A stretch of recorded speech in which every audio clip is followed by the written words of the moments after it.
കർത്താവിന്റെ വിലയേറിയ നാമത്തിന് മഹത്വം ഉണ്ടാകട്ടെ. ഞങ്ങളെ കേൾക്കുന്ന എല്ലാവർക്കും കർത്താവായ യേശുക്രിസ്തുവിന്റെ നിസ്തുല്യ നാമത്തിൽ സ്നേഹവന്ദനം. നമ്മൾ ഓർത്തതുപോലെ പ്രായോഗിക ക്രിസ്ത്യ ജീവിതത്തെക്കുറിച്ച് പഠിച്ചുകൊണ്ടിരിക്കുകയാണ്.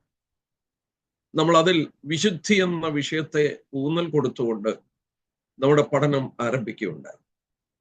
വിശുദ്ധിക്ക് 4 ആസ്പെക്ട് അല്ലെങ്കിൽ മുഖങ്ങളുണ്ട് എന്നുള്ളത് നമ്മൾ കണ്ടു. അത് ആവർത്തിക്കണ്ട എന്ന് ഞാൻ വിചാരിക്കുന്നു. അതായത് ദൈവം മുൻകണ്ടവരെ വിളിച്ചതായിട്ടും, ദൈവം മുൻകണ്ടവരെ വിളിച്ചെന്ന് പറയുമ്പോൾ ദൈവം മുൻനിശ്ചയിച്ചു, പ്രീഡെസ്റ്റൈൻഡ് എന്ന് പറയുന്നതിൻ്റെ ആശയം എന്താണെന്ന് കഴിഞ്ഞ ആഴ്ച നമ്മൾ ചിന്തിച്ചു. അതും മനുഷ്യന്റെ ഫ്രീ വില്ലും തമ്മിൽ എങ്ങനെയാണ് എന്നുള്ളത് നമ്മൾ കഴിഞ്ഞ ആഴ്ച ചിന്തിച്ചത് കൊണ്ട് ഞാനത് ആവർത്തിക്കുന്നില്ല. ദൈവം നമ്മുടെ ഭാവി അറിയുന്നു.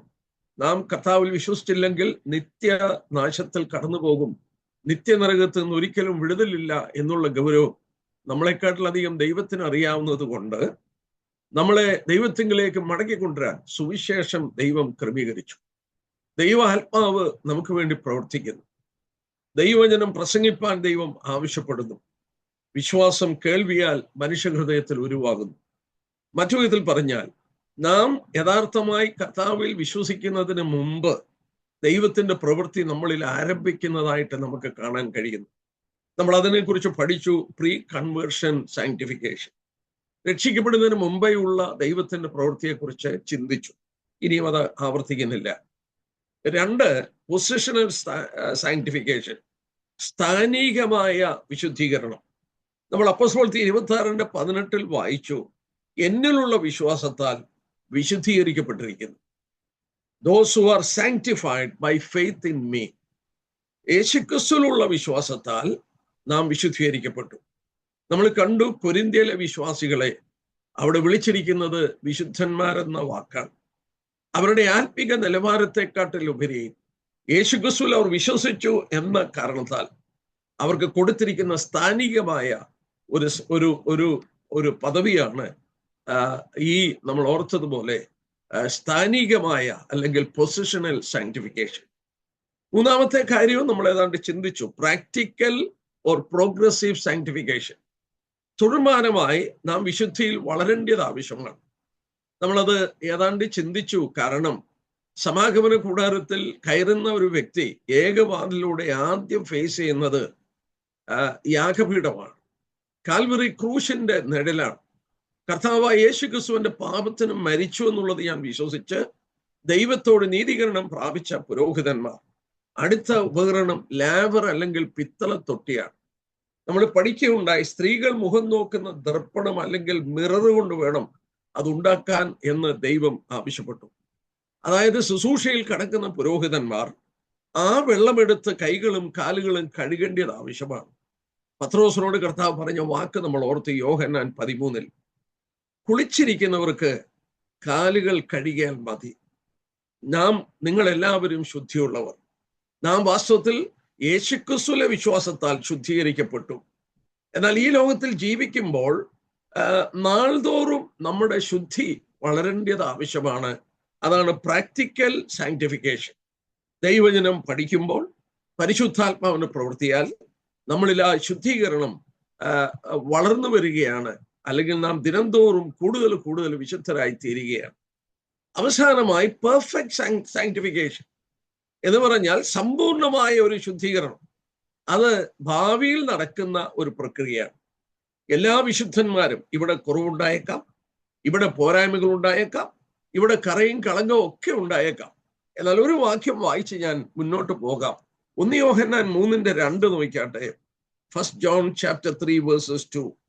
അവിടെ ഇങ്ങനെയാണ് വായിക്കുന്നത്, നാം ഇപ്പോൾ ദൈവമക്കൾ ആകുന്നു, നാം ഇന്നതാകുമെന്ന് ഇതുവരെ പ്രത്യക്ഷമായില്ല.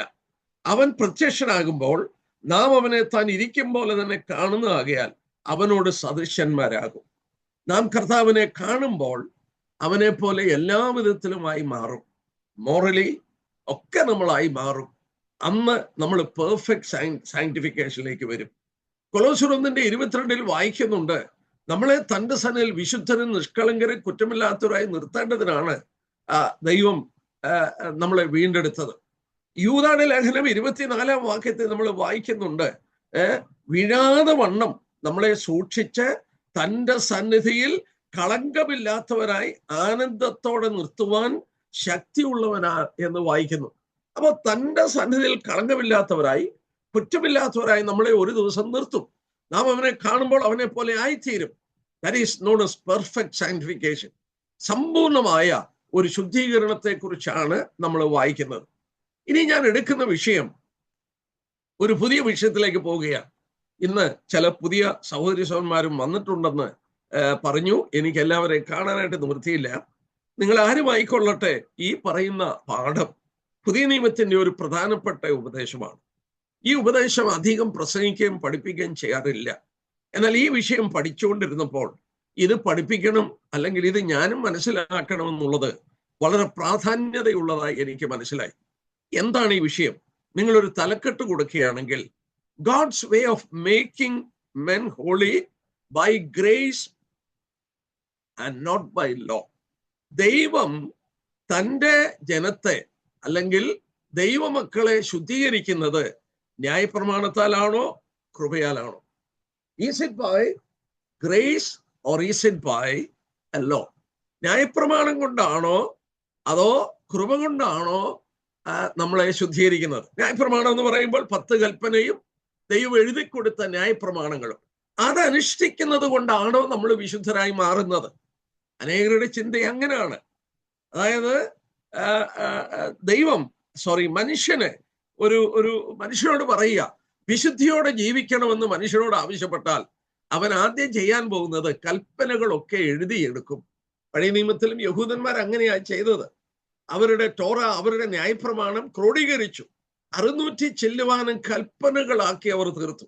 ആ കൽപ്പനകൾ അനുഷ്ഠിച്ച് ജീവിക്കുന്നവരാണ് പരീശന്മാർ. ജീവിതം മുഴുവൻ ഒഴിഞ്ഞു വെക്കുകയാണ് ദൈവം പറഞ്ഞ കൽപ്പനകൾ അനുഷ്ഠിപ്പാൻ. എന്ന് പറഞ്ഞാൽ ദശാംശം കൊടുക്കണം, അവർ കഴിക്കുന്ന ഭക്ഷണം അതൂരിലും ചീരയിലും അതുപോലെ സ്പൈസസിലും ഒക്കെ അത് കൊടുക്കേണ്ട കാര്യങ്ങളൊക്കെ അവർ എഴുതി ഉണ്ടാക്കി. അങ്ങനെ ന്യായപ്രമാണത്തെ അനുഷ്ഠിച്ച് ദൈവത്തെ പ്രീതിപ്പെടുത്തുന്ന ഒരു കൂട്ടം ആളുകളാണ് ഈ പരീശന്മാർ. നമ്മൾ ഇന്ന് അങ്ങനെ ദൈവം തന്ന ന്യായപ്രമാണം വിശുദ്ധമാണ്. ഈ ന്യായപ്രമാണത്തെ അനുഷ്ഠിക്കുന്നത് കൊണ്ടാണോ നമ്മൾ വിശുദ്ധരാകുന്നത്? ഇത് വലിയൊരു ചോദ്യചിഹ്നമാണ്. നമ്മളോട് വിശുദ്ധരായി ജീവിക്കുക എന്ന് ദൈവം മറ്റൊന്നും വെളിപ്പെടുത്താതെ തന്നിരുന്നെങ്കിൽ നമ്മളും അത് ചിന്തിച്ചേനെ. നമ്മൾ അങ്ങനെയൊക്കെയുള്ള റെഗുലേഷൻസ് ഉണ്ടാക്കി അതനുസരിച്ച് ജീവിച്ച് വിശുദ്ധരാകുവാൻ നമ്മൾ ശ്രമിച്ചേനെ. എന്നാൽ that is not the way of God. ദൈവത്തിന്റെ മാർഗം അതല്ല. ദൈവത്തിന്റെ മാർഗം ന്യായപ്രമാണം അനുഷ്ഠിക്കുന്നത് കൊണ്ടല്ല.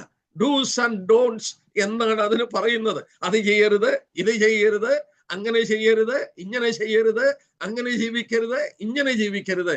ഡൂസ് ആൻഡ് ഡോൺസ് അത് അനുഷ്ഠിച്ചല്ല നമ്മള് വിശുദ്ധരാകുന്നത്. മറ്റു വിധത്തിൽ പറഞ്ഞാൽ അത് നമ്മുടെ ഉള്ളിൽ ഒരു ഭയം ഉളവാക്കുകയാണ്. It is creating a fear in us. നമ്മളിൽ ഒരു ഭയം ഉളവാക്കി ആ ഭയത്താൽ നമ്മൾ വിശുദ്ധരായി തീരുകയാണോ?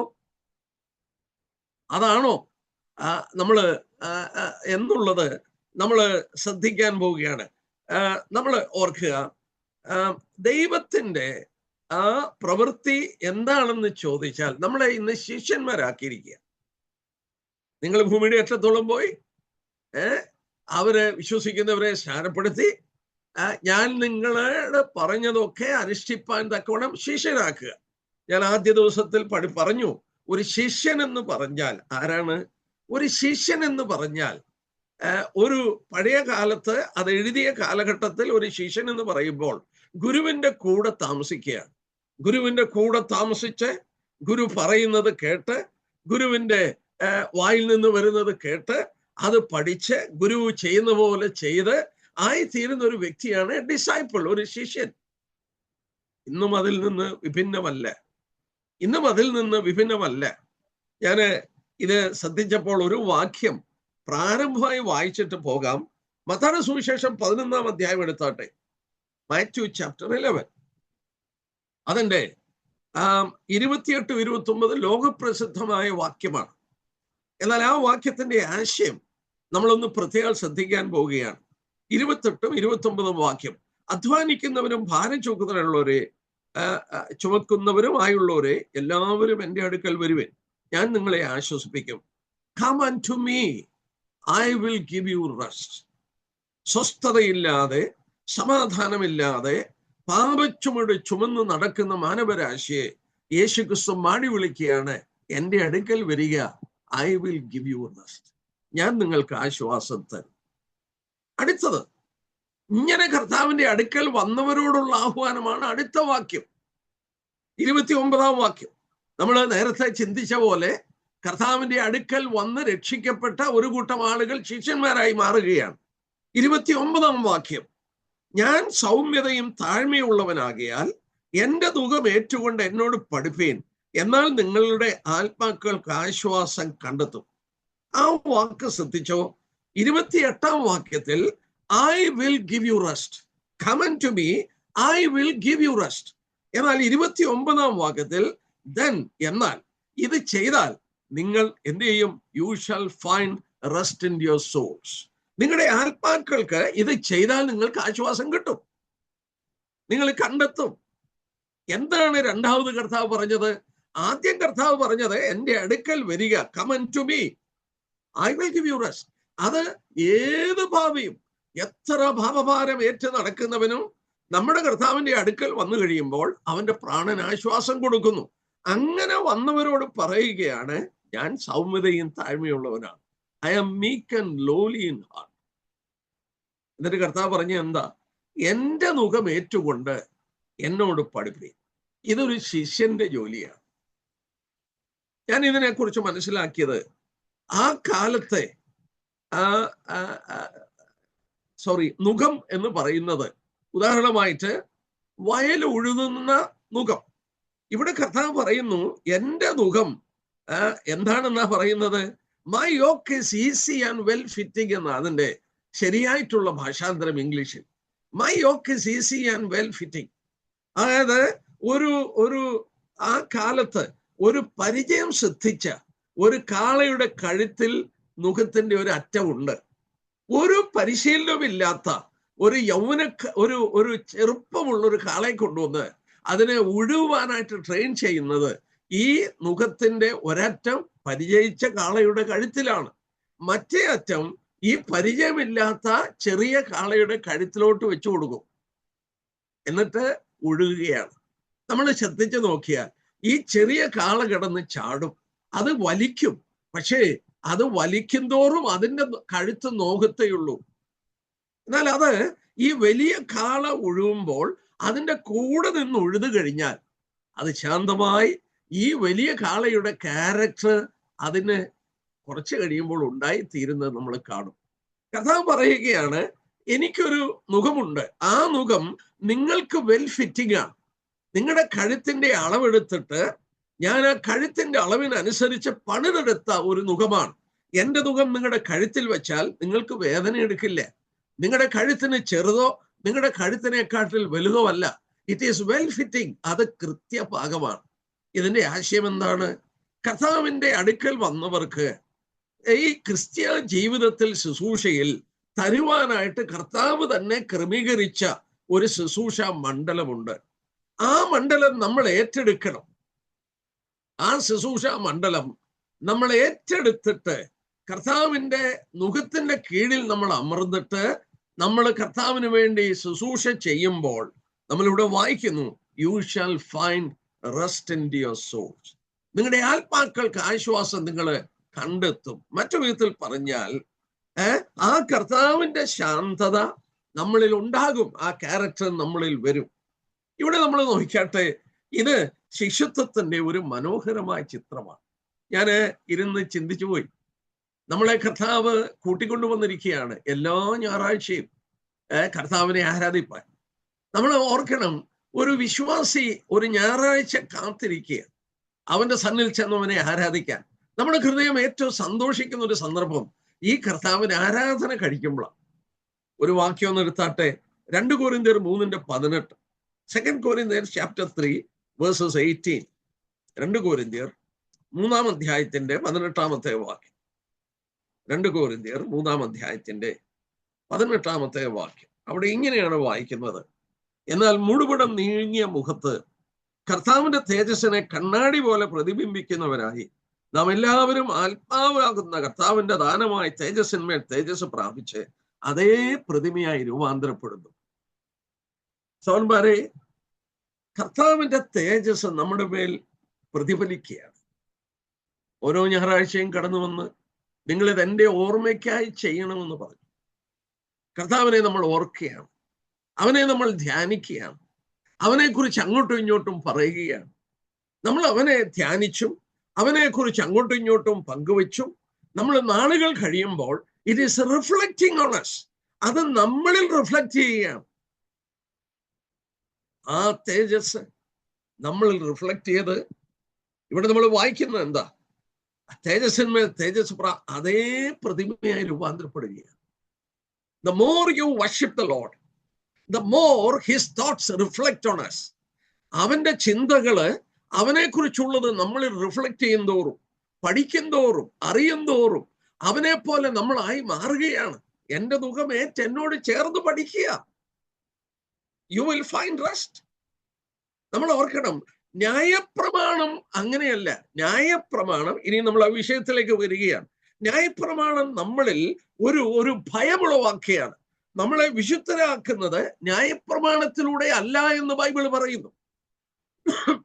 ഞാൻ എന്താ പറയുന്നതെന്ന് നിങ്ങളിൽ പലരും സംശയിച്ചേക്കാം. ഞാനത് തെളിയിക്കാൻ പോവുകയാണ്. നമുക്ക് ചില വാക്യങ്ങൾ ആദ്യം വായിക്കാം. ഗലാത്യലേഖനം ഒന്ന് എടുത്താട്ടെ. ഗലാത്യലേഖനം 3-ാം അധ്യായം. ഗലാത്യലേഖനം 3-ാം അധ്യായത്തിന്റെ 3-ാമത്തെ വാക്യം നമുക്കൊന്ന് വായിക്കാം. Galatians chapter 3 versus 3. ആത്മാവ് കൊണ്ട് ആരംഭിച്ചിട്ട് ഇപ്പോൾ ജഡം കൊണ്ട് സമാപിക്കുന്നുവോ? ആത്മാവ് കൊണ്ട് ആരംഭിച്ച് ജഡത്തിൽ നിങ്ങൾ ജഡത്തില് സമാപിക്കുകയാണോ? 4-ാം അധ്യായം ചേർന്ന് വായിക്കാം. 4-ാം അധ്യായത്തിന്റെ 9-ാം വാക്യം. 4:9 ഇങ്ങനെയാണ് വായിക്കുന്നത്: ഇപ്പോഴോ ദൈവത്തെ അറിഞ്ഞും വിശേഷാൽ ദൈവം നിങ്ങളെ അറിഞ്ഞുമിരിക്കെ നിങ്ങൾ പിന്നെയും ബലഹീനവും ദരിദ്രവുമായ ആദ്യ പാഠങ്ങളിലേക്ക് തിരിഞ്ഞ് അവയ്ക്ക് പുതുതായി അടിമപ്പെടുവാൻ ഇച്ഛിക്കുന്നത് എങ്ങനെ? ഗലാത്യയിലെ വിശ്വാസികള് കൃപയാൽ രക്ഷിക്കപ്പെട്ടു. കൃപയാൽ രക്ഷിക്കപ്പെട്ട വിശ്വാസികൾ വീണ്ടും ന്യായപ്രമാണം അനുഷ്ഠിക്കാൻ ശ്രമിച്ചപ്പോൾ പൗലോസ് അവർക്ക് എഴുതുകയാണ്, നിങ്ങളിപ്പോൾ വിശേഷാൽ ദൈവത്തെ അറിഞ്ഞും ദൈവം നിങ്ങളെ അറിഞ്ഞുമിരിക്കെ. അവിടെ പറഞ്ഞ വാക്ക് നോക്കിക്കാട്ടെ: നിങ്ങൾ ബലഹീനവും ദരിദ്രവുമായ ആദ്യ പാഠങ്ങളിലേക്ക് വീണ്ടും തിരിയുവാൻ ആഗ്രഹിക്കുകയാണ്. ന്യായപ്രമാണത്തെ കുറിച്ചായി പറയുന്നത്. ഇനിയും എബ്രായലേഖനം എടുത്താട്ടെ, 7-ാം അധ്യായം. Hebrews chapter 7. എബ്രായലേഖനം 7-ാം അധ്യായത്തിൽ വരുമ്പോൾ ഈ ന്യായപ്രമാണത്തെ കുറിച്ച് പറഞ്ഞിരിക്കുന്ന 2 വാക്യം വായിക്കാം. 7:18-19. ഗലാത്യർ 7:18-19. മുമ്പിലത്തെ കൽപ്പനയ്ക്ക് അതിന്റെ ബലഹീനതയും നിഷ്പ്രയോജനവും നിമിത്തം നീക്കവും ന്യായപ്രമാണത്താൽ ഒന്നും പൂർത്തി പ്രാപിച്ചിട്ടില്ലല്ലോ. നാം ദൈവത്തോട് അടുക്കുന്നതിന് ഏറെ നല്ല പ്രത്യാശയ്ക്ക് സ്ഥാപനവും വന്നിരിക്കുന്നു. സൗരന്മാരെ, ഇതിന്റെ അർത്ഥം എന്താണ്? നിങ്ങൾ ആ വാക്യം ഒന്ന് നോക്കാട്ടെ. മുമ്പിലത്തെ കൽപ്പന അത് ന്യായപ്രമാണമാണ്. മുമ്പിലത്തെ കൽപ്പനയ്ക്ക് അതിന്റെ ബലഹീനതയും നിഷ്പ്രയോജനവും നിമിത്തം നീക്കവും, പിന്നീട് ന്യായപ്രമാണത്താൽ ഒന്നും പൂർത്തി പ്രാപിച്ചിട്ടില്ലല്ലോ. നാം ദൈവത്തോട് അടുക്കുന്നതിനുള്ള ഏറെ നല്ല പ്രത്യാശയ്ക്ക് സ്ഥാപനവും വന്നിരിക്കുന്നു. അതിന്റെ 19-ാം വാക്യം നോക്കുക. ന്യായപ്രമാണത്താൽ ഒന്നും പൂർത്തി പ്രാപിക്കുന്നില്ല. നമ്മളെ വിശുദ്ധന്മാരാക്കുവാൻ, നമ്മളെ പൂർണ്ണതയുള്ളതാക്കുവാൻ, ക്രിസ്തുവിനെ പോലെ നമ്മളെ ആക്കുവാൻ ന്യായപ്രമാണത്തിന് സാധ്യമല്ല. അതുകൊണ്ട് ന്യായപ്രമാണത്തിന് നീക്കം വന്നു. ഞാന് ഇത് പഠിച്ചുകൊണ്ടിരുന്നപ്പോൾ ഒരു കാര്യം നോട്ട് ചെയ്തു. അമേരിക്കയിലെ വലിയ ടൊബാക്കോ, അതായത് സിഗരറ്റിന്റെയും ടൊബാക്കോയുടെയും ബിസിനസ്സുകാരനാണ്. ഏറ്റവും വലിയ ടൊബാക്കോ ജയന്റ് ആണ് പഴയ കാലത്ത് ഫിലിപ്പ് മോറിസ്. ഫിലിപ്പ് മോറിസ് എന്ന് പറയുന്നത് അമേരിക്കയിലെ വലിയ ടൊബാക്കോ മെർച്ചന്റ് ആണ്. അപ്പോൾ ചെറുപ്പക്കാരൊക്കെ ഇന്നത്തെ പോലെയല്ല, പഴയ കാലത്ത് ചെറുപ്പക്കാർ ഈ പുകവലിയിലേക്ക് ആണും പെണ്ണും ഒക്കെ തിരിഞ്ഞപ്പോൾ ഈ പുകവലി നിർത്തുവാനായിട്ട് അല്ലെങ്കിൽ അത് ഡിസ്കറേജ് ചെയ്യാനായിട്ട് ഗവൺമെന്റ് നടത്തിയ ആഡാണ് തിങ്ക്. ഇങ്ങനെയാണ് ആഡ്: തിങ്ക്, ഡോണ്ട് സ്മോക്ക്. ചിന്തിക്കുക, പുകവലിക്കരുത്. തിങ്ക്, ചിന്തിക്കുക, പുകവലിക്കരുത്. Think, don't smoke. ഈ അഡ്വർടൈസ്മെന്റ് വന്ന ശേഷം ഈ ക്യാമ്പയിൻ ചെറുപ്പക്കാരെയാണ് എയിം ചെയ്തത്. ഈ ഫിലിപ്പ് മോറിസ് എന്ന് പറയുന്ന അദ്ദേഹം പറഞ്ഞത് എന്താണെന്നറിയാം? അദ്ദേഹം ഇതിന്റെ ഒരു ബിസിനസ്സുകാരനാണ്, ടബാക്കോയുടെ. അദ്ദേഹം പറഞ്ഞു, ഈ അഡ്വർടൈസ്മെന്റ് വന്ന ശേഷം പുകവലി അമേരിക്കയിൽ കൂടി. ഈ അഡ്വർടൈസ്മെന്റ് അമേരിക്കയിൽ വന്ന ശേഷം പുകവലിക്കരുത്, ചിന്തിക്കുക, പുകവലിക്കരുത്. ഈ വാർത്ത 2022 ജൂൺ മാസത്തിൽ വന്ന 10-ാം തീയതി വന്ന ടൈം മാഗസിനിനകത്ത് റിപ്പോർട്ട് ചെയ്തിട്ടുണ്ട്. ടൈം മാഗസിനിൽ റിപ്പോർട്ട് ചെയ്ത വാർത്തയാണ്. അതായത് തിങ്ക്, ഡോണ്ട് സ്മോക്ക്, ചിന്തിക്കുക, പുകവലിക്കരുതെന്ന് ചെറുപ്പക്കാരെ എയിം ചെയ്ത് നടത്തിയ ആഡ് ചെയ്യരുതെന്ന് പറഞ്ഞപ്പോൾ അവർ കൂടുതൽ പുകവലിക്കാനായിട്ട് തുടങ്ങി. ഇതാണ് ന്യായപ്രമാണം. ന്യായപ്രമാണം ബലഹീനമാണ്. ഇതാണ് ദൈവവചനത്തിൽ വായിച്ചത്. അതുകൊണ്ട് ഒന്നും പൂർത്തി വരുത്തുന്നില്ല. നമ്മൾ റോമാലേഖനത്തിലേക്ക് വരികയാണ്. നമ്മൾ അവിടെയാണ് ഇതിന്റെ അടിസ്ഥാനപരമായൊരു പഠനം നടത്താൻ പോവുകയാണ്. വളരെ ഇമ്പോർട്ടൻ്റ് ആയിട്ടൊരു പഠനം. എന്നാൽ അതിനു മുമ്പ് ഒരു ഭാഗം ഒന്ന് വായിച്ചോട്ടെ. റോമാലേഖനത്തിൽ തന്നെ 7-ാം അധ്യായം എടുത്താട്ടെ. റോമൻസ് ചാപ്റ്റർ 7, 7-8 വാക്യം. ആകയാൽ നാം എന്ത് പറയേണ്ടു? ന്യായപ്രമാണം പാപമെന്നോ? ഒരു നാളും അരുത്. എങ്കിലും ന്യായപ്രമാണത്താൽ അല്ലാതെ ഞാൻ പാപത്തെ അറിഞ്ഞിട്ടില്ല. മോഹിക്കരുതെന്ന് ന്യായപ്രമാണം പറയാതിരുന്നെങ്കിൽ ഞാൻ മോഹത്തെ അറിയുകയില്ലായിരുന്നു. പാപമോ അവസരം ലഭിച്ചിട്ട് കൽപ്പനയാൽ എന്നിൽ സകലവിധ മോഹത്തെയും ജനിപ്പിച്ചു. ന്യായപ്രമാണം കൂടാതെ പാപം നിർജ്ജീവമാകും. ന്യായപ്രമാണം ചെയ്യരുതെന്ന് പറഞ്ഞപ്പോൾ അത് ചെയ്യുവാനുള്ള ഒരു പ്രവണത ഇവിടെ വായിക്കുന്നുണ്ടോ? പാപമോ അവസരം ലഭിച്ചിട്ട് കൽപ്പനയാൽ എന്നിൽ സകലവിധ മോഹത്തെയും ജനിപ്പിക്കുന്നു. തിങ്ക്, ഡോണ്ട് സ്മോക്ക്, ചിന്തിക്കുക, പുകവലിക്കരുതെന്നുള്ള ക്യാമ്പയിൻ ചെറുപ്പക്കാർ കൂടുതൽ പുകവലിപ്പിക്കുവാൻ ഇടയാക്കി മാറ്റി. എൻ്റെ സഹോദരന്മാരെ, നമ്മളൊരു ചെറിയ പഠനം നടത്താൻ പോവുകയാണ്. ബൈബിൾ ഉള്ളവരെല്ലാം അത് ശ്രദ്ധിക്കണം. ബൈബിൾ ഉള്ളവരെല്ലാം, കാരണം അത് എനിക്ക് അങ്ങനെ പ്രസംഗിച്ച് അത് മനസ്സിലാക്കി തരാനായിട്ട് ബുദ്ധിമുട്ടാണ്. അതായത് 2 അധ്യായം 2 അധ്യായം എന്ന് പറയുമ്പോൾ റോമലേഖനം 6-ഉം റോമലേഖനം 7-ഉം. റോമലേഖനം 6-ാം അധ്യായത്തിൽ പഠിപ്പിക്കുന്നത് ഫ്രീഡം ഫ്രം സിൻ, പാപത്തിൽ നിന്നുള്ള മോചനം. നമ്മൾ അവിടെ വായിക്കുന്നുണ്ട്, അതായത് ഇങ്ങനെ മരിച്ചവൻ പാപത്തിൽ നിന്ന് മോചനം പ്രാപിച്ചിരിക്കുന്നു. 7-ാം വാക്യം, 6-ന്റെ-7 നോക്കി. അങ്ങനെ മരിച്ചവൻ പാപത്തിൽ നിന്ന് മോചനം പ്രാപിച്ചിരിക്കുന്നു. അപ്പോൾ റോമലേഖനം 6-ാം അധ്യായത്തിൽ പാപമാണ് വിഷയം. പാപത്തിൽ നിന്ന് എങ്ങനെ മോചനം കിട്ടുമെന്നുള്ളതാണ് പഠിപ്പിക്കുന്നത്.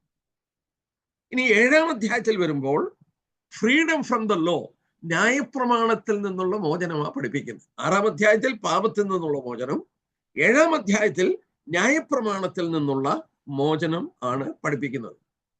അവിടെ നമ്മൾ വായിക്കുമ്പോൾ ന്യായപ്രമാണത്തിൽ നിന്ന് എങ്ങനെ, നമ്മൾ കണ്ടതുപോലെ ആ പഴയ നിയമ ഏടുകളിൽ എഴുതി കൊടുത്ത പ്രമാണമുണ്ട്. ഇതിൽ നിന്ന് എങ്ങനെ മോചനം കിട്ടും? ഒരു വിശുദ്ധൻ അല്ലെങ്കിൽ സ്ഥാനികമായി യേശുക്രിസ്തുവിൽ വിശ്വസിച്ച് രക്ഷിക്കപ്പെട്ട ഒരാള് എങ്ങനെ വിശുദ്ധനായി ജീവിക്കണമെന്നുള്ളതാണ് പഠിപ്പിക്കുന്നത്. അത് ന്യായപ്രമാണം അനുഷ്ഠിക്കുന്നതുകൊണ്ടല്ല. നമ്മളത് 7-ാം അധ്യായത്തിൽ കാണാൻ പോവുകയാണ്. എന്നാൽ ഒരു പാഠം ഞാനൊന്ന് പഠിപ്പിച്ചിട്ട് 6 കാര്യങ്ങൾ പറയാൻ പോവുകയാണ്. അതായത് 6-ാം അധ്യായം 7-ാം അധ്യായം കമ്പയർ ചെയ്തുള്ള പഠനം.